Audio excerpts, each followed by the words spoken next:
What's up, Doc? This is Bugs Bunny here, and I just want to say that it's good to be back home here in New York City. Well, I really was born in Brooklyn, just off Flatbush Avenue. But in a couple of my past pictures, I was known as Bowery Bugs, and also was that hare who grew in Manhattan, where I am right this minute. In fact, I'm standing at the corner of 57th Street and 5th Avenue. Exactly 20 years ago this month, I helped open up the flagship Warner Brothers studio store right there across the street. As you can see, the place ain't around no more, and it's now that Louis Vuitton's boutique selling fashion stuff. But 2 decades ago, it was a huge emporium where you could buy lots of neat stuff with my face on it, along with those of my Looney Tune pals. Well, it was fun while it lasted. Anyway, I'm in town today to pay visit to a fellow Rabbit star who's been on TV for just over 20 years in the Big Apple. So stay tuned, Doc.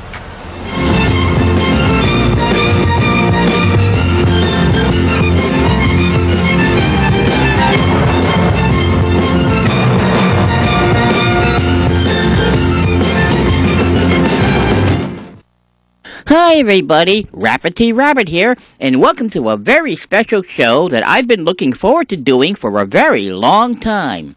My guest today has been a personal cartoon hero of mine from movies and television, and is probably the most famous bunny in the world. He's been a star ever since his film debut back in 1940, and continuing right up to now with his role on the Looney Tunes show, seen on Cartoon Network.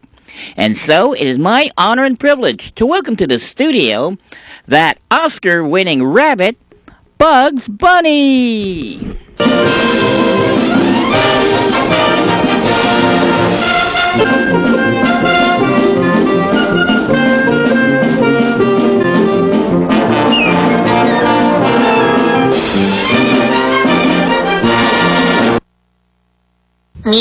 What's up, Doc? Or maybe, what's up, Rabbit?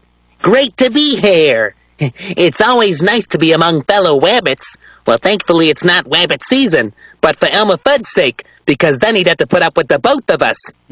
Well, actually, on my TV show, it's always rabbit season. But this is certainly an honor to have you here, though we've actually met before, right? That's right. You were actually in my corner, so to speak, 20 years ago? Yes, we first met in the summer of 1993. You were warming up the crowd for the Bryant Park Film Festival in Midtown. And then later that year, I got to see you inside the Warner Brothers studio store on 5th Avenue. Yeah, that was a lot of fun, meeting all them shoppers and tourists and all. We had such the best store on 5th Avenue, and at the time, the grand opening for that was such a blast.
Sure it was.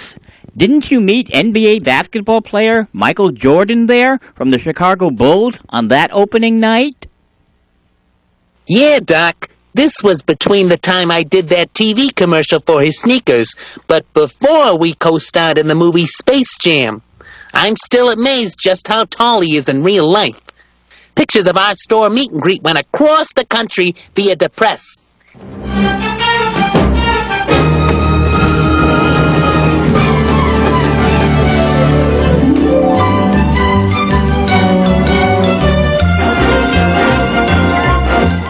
The following morning, we did a live shot on CBS Morning Show with my best director, Mr. Chuck Jones.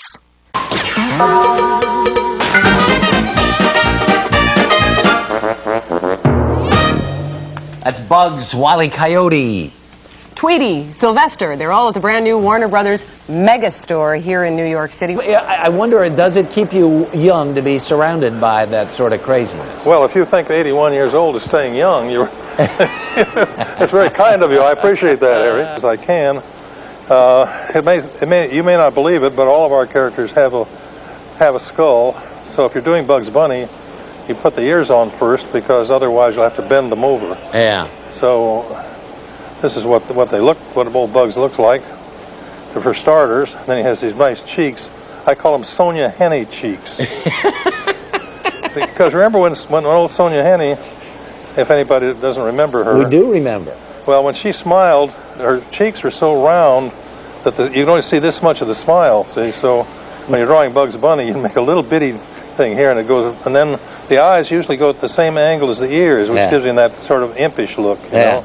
Chuck Jones, the guy who's been drawing these characters, Warner Brothers guys, forever and ever and ever. I cannot believe how quickly you can draw these things. It's just amazing. Well, I tell you, the producer I had at that time used to come around with a stopwatch. A stopwatch and a whip.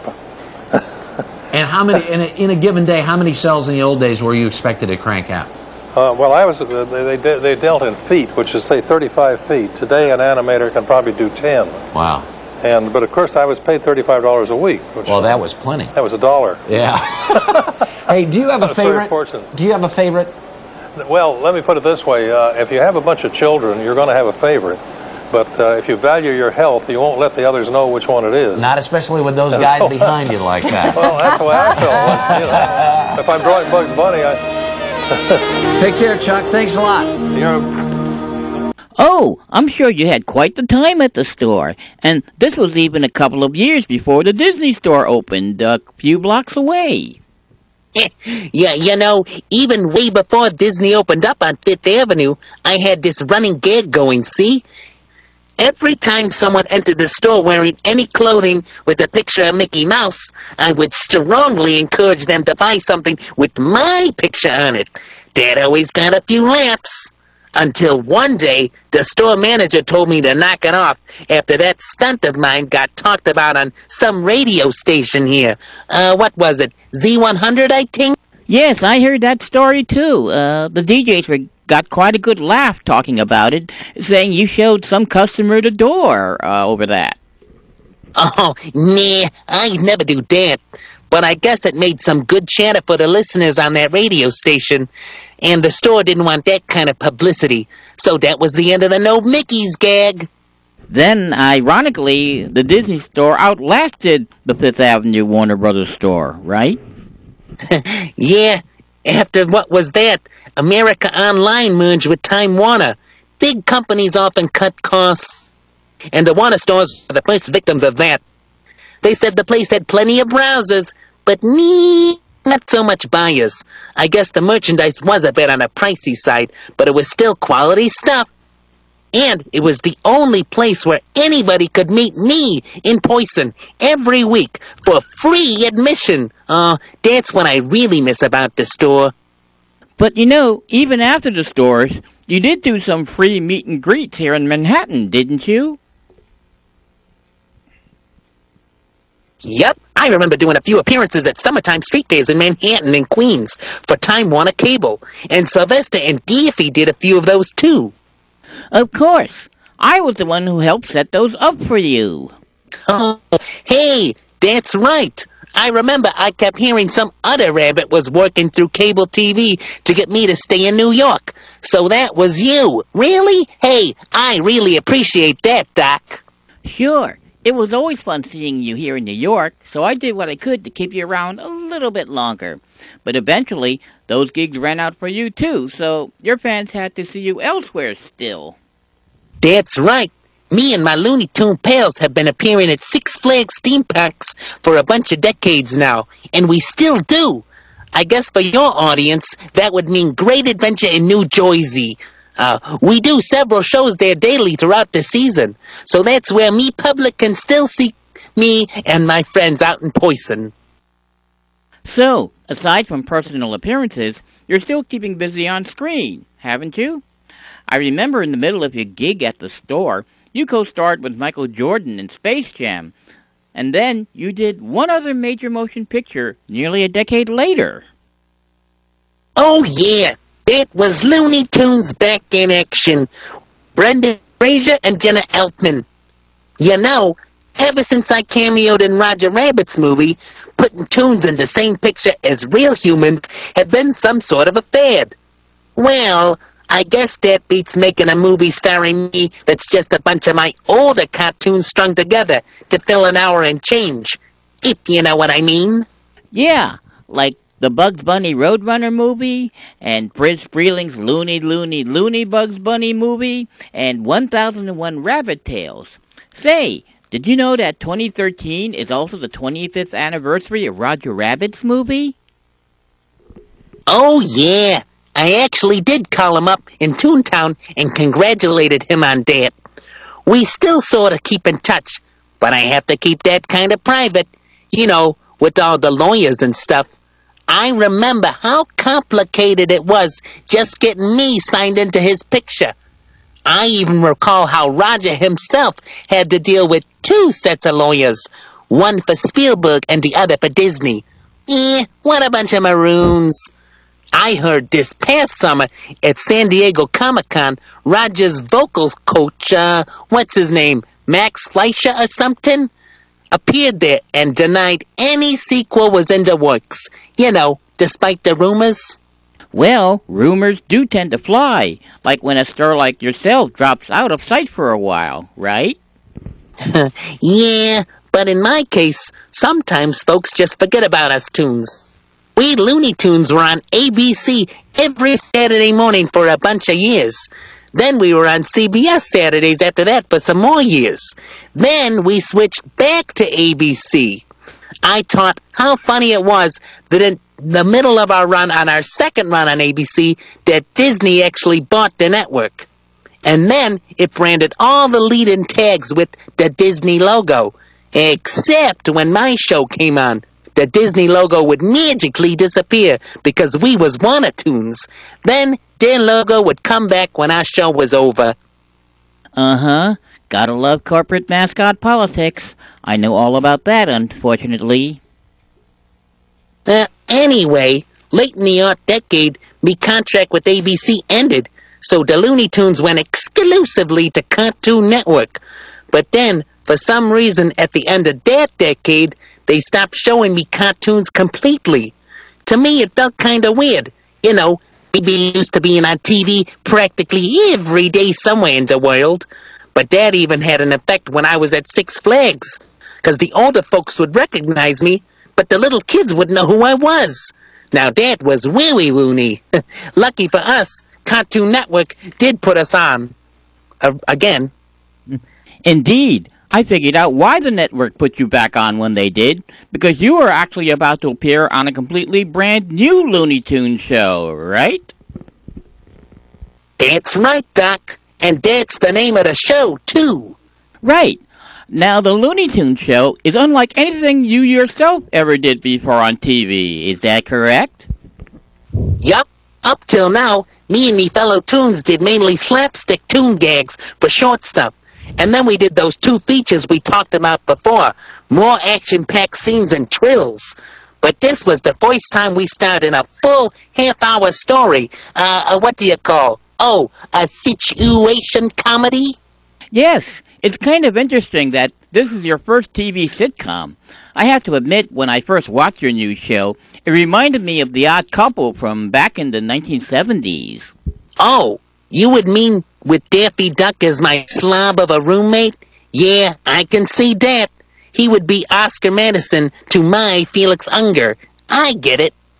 Only difference would be, in your case, Daffy is a complete freeloader, while Oscar Madison, at least he had a job. Yeah, in fact, in this new show, most of us have regular jobs other than Daffy. Of course, he does tend to try new oddball career choices now and again, but nothing lasts too long, and it usually ends horribly. There was this one time he was a CAO of a big corporation after being promoted from a muffin man. Yeah, that made sense. Of course, the company went down the tube. As for me, I actually invented the carrot peeler, so I get monthly checks in the mail. But it is quite a change from when we often didn't seem to have a job in our classic stuff or just part-time work. The classic stuff was our job. Nice gigs performing cartoons before motion pictures. I've actually had lots of jobs over the years. I was once the principal of the Tiny Toons back in the early 90s. Many different gigs in cartoon shows, movies, video games. You know the drill. Yes, I remember. You taught at Acme University. Hey, how's this for irony?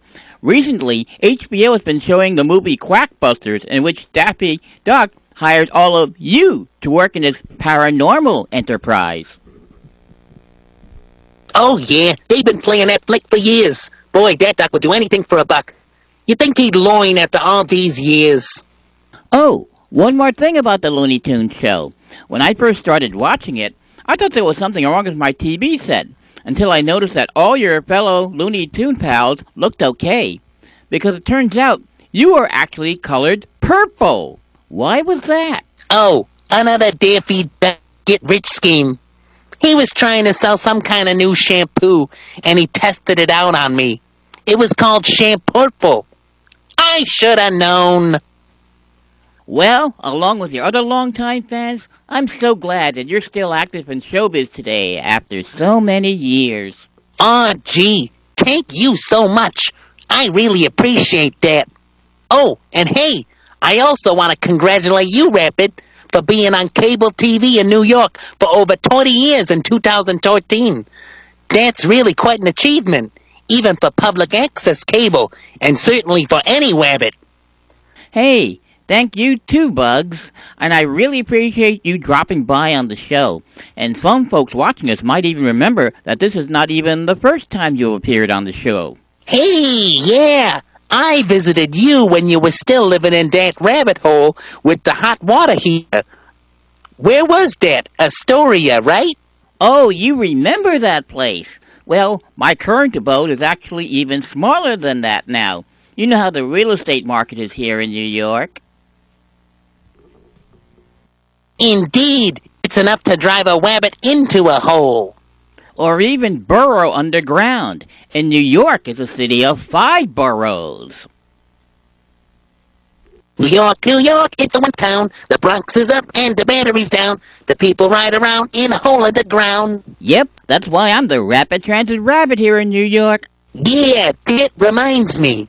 You do know that Warner Brothers did one cartoon short in the late 60s starring someone named Rapid Rabbit, right?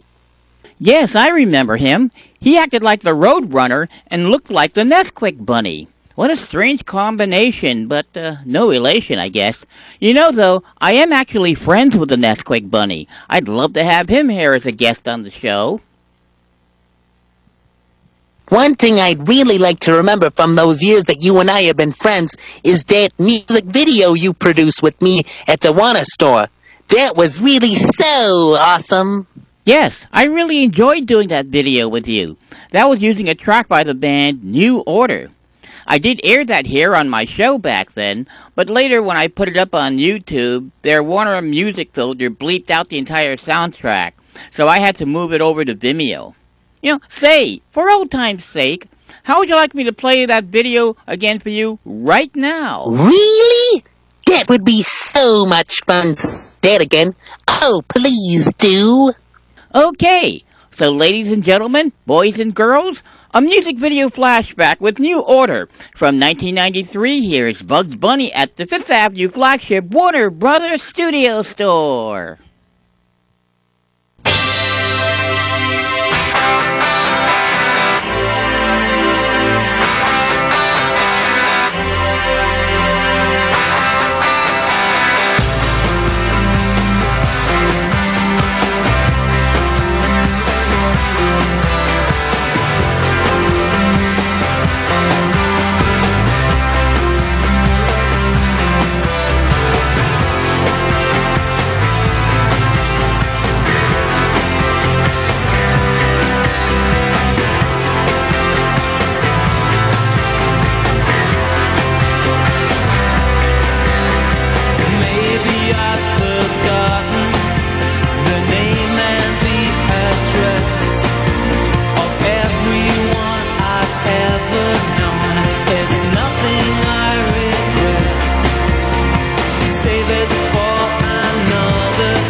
Wow! That certainly brought back memories. Yeah, those stores were fun to shop and visit, but especially the Fifth Avenue store. You can't really find any of that stuff anymore, not even online from Warner Brothers. Well, except maybe eBay. Though, you know, there are still the souvenir shops at Six Flags parks. They come pretty close. Oh yeah, that reminds me. I have something for you, Rabbit. You do? Yep. You may remember, Doc, these black T-shirts that they sold at the store? Yes, I do. Well, I have one of those right here to give you, but it's a special one. If you look at the back, you can see it has the date for the VIP party at the store that night before the public opening. These shirts were only given to the guests attending the party that night, so there weren't too many of these made up. So I've been saving this one for you for the past 20 years, and now I can finally let you have it. Aw, that's so cool of you, Bugs. Thanks a lot. It's been a real honor having you on the show today, and all the best of luck to you. Same to you, Doc. You may be 20 years old, but still only one white hair. That's like the name of your biography that came out for your 50th birthday. Except for me, it was only one gray hair. Yes! Well, everybody, once more, I would like to thank my very special guest today, Bugs Bunny. And also, thank you out there for watching. And until next time, keep hoppin' happy. Bye for now. Yeah, that's all, folks.